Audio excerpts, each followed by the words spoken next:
ভারত বিরোধী পোস্ট যদি তোমরা সোশ্যাল মিডিয়াতে করে থাকো তাহলে এবার থেকে সাবধান হয়ে যাও। যারা যারা বাংলাদেশি রয়েছে, যেই সমস্ত বাংলাদেশি যারা যারা যারা এতদিন ধরে সোশ্যাল মিডিয়াতে ভারতে বিরোধী একটা পোস্ট করছিলে, তো তাদেরকে বলে রাখছি তোমরা সাবধান হয়ে যাও, না হলে তোমাদের কিন্তু পাসপোর্ট বাতিল হয়ে যেতে পারে। তোমরা কিন্তু কোনো দিনও ভারতে আর আসতে পারবে না, তোমাদের পাসপোর্ট বাতিল হয়ে যাবে। তো এমনটাই ঘটেছে একটা লোকের সাথে, তো একটা বাংলাদেশির সাথে। তো সেটা তোমাদেরকে আজকে ডিটেলসে বলে দেবো, অবশ্যই ভিডিওটা দেখতে থাকো। যেখানে একজনের কিন্তু পাসপোর্ট বাতিল করে দিয়েছে, সে কিন্তু আর কোনো দিনও আমাদের এই ভারতে আসতে পারবে না। তো তোমাদের ক্ষেত্রেও এমনটা ঘটতে পারে। যারা যারা মানে সোশ্যাল মিডিয়াতে ফেসবুক বলো, ইউটিউব, যেখানে হোক তোমরা ভারত বিরোধী কিছু পোস্ট করছো, তোমাদের ক্ষেত্রেও এমনটা ঘটতে পারে। ভারত সম্বন্ধে যারা যারা ভুল ইনফরমেশান সোশ্যাল মিডিয়াতে শেয়ার করছো, তাদেরকেই জানিয়ে রাখছি, তাদেরকে ওয়ার্ন করছি, কারণ ভবিষ্যতেও তোমাদের ক্ষেত্রে এমনটা ঘটতে পারে, তোমাদেরও পাসপোর্ট বাতিল হয়ে যেতে পারে। যার কারণে যদি তোমাদের কোনো কারণে খুব দরকার হয়, এমার্জেন্সি থাকার পরেও তোমরা কিন্তু আর ভারতে আসতে পারবে না। যদি তোমাদের কোনো ডাক্তারি সূত্রে ভারতে আসতে হয় কিংবা অন্য কোনো ক্ষেত্রে কোনো সূত্রে ভারতে আসতে হয়, তাহলে তোমরা আসতে পারবে না।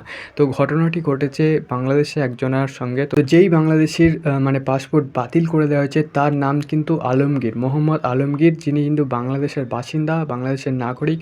তো সে কী হয়েছে, ভারতে এসেছিল চেকপোস্টের দ্বারা। তো ভারতের চ্যাংরামান্দা চেকপোস্টের দ্বারা মানে ভারতে এসেছিল, এবং ভারতে এসে কিন্তু অনেকগুলো সোশ্যাল মিডিয়াতে ভারত বিরোধী পোস্ট করেছে। এবং যখনই সে চেকপোস্টের কাছে আবার বাংলাদেশে ফিরে যাওয়ার জন্য এসেছিলো, তখনই কিন্তু তাকে তার পাসপোর্টটা বাতিল করে দেওয়া হয়েছে, যাতে সে আর কোনো দিনও ভারতে না আসতে পারে, এবং ভবিষ্যতে যাতে সে ভারতে কোনো কারণে না আসতে পারে, তার কিন্তু পাসপোর্ট বাতিল করে দেওয়া হয়েছে। এবং তার সাথে সাথে তাকে কিন্তু বাংলাদেশে পাঠিয়ে দেওয়া হয়েছে, আর সে কিন্তু কোনো দিনও আর ভারতে আসতে পারবে না। তো তার পোস্ট করা কিন্তু কিছু পোস্ট সেগুলো ভাইরাল হয়েছিল, এবং তাকে চিহ্নিত করা হয়েছে, এবং তাকে কালো পতাকা দেখিয়ে তাকে কিন্তু ওখান থেকে মানে তার পাসপোর্টটা বাতিল করে দেওয়া হয়েছে। এবং তাছাড়া কিন্তু সে আর কোনো দিনও ভারতে আসতে পারবে না। যে কিন্তু বাংলাদেশের নীলমণিরহাটের বাসিন্দা। তো সেখানে সেই ব্যক্তিটার নাম কিন্তু মোহাম্মদ আলমগীর, বাংলাদেশের বাসিন্দা।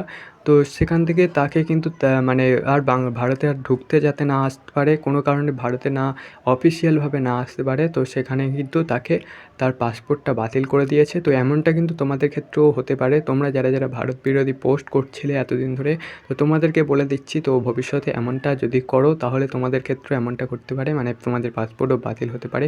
তো এই ঘটনাটি ঘটেছে, তাই তোমাদের সাথে শেয়ার করলাম। ভিডিওটি ভালো লাগলে অবশ্যই লাইক করবে। তো এমন ধরনের ভিডিও অবশ্যই তোমরা ইনফরমেশন কিছু জানতে চাও, তাহলে অবশ্যই আমাদের চ্যানেলটিকে সাবস্ক্রাইব করে রাখবে। ধন্যবাদ, দেখা হচ্ছে তোমাদের সঙ্গে পরবর্তী ভিডিওতে।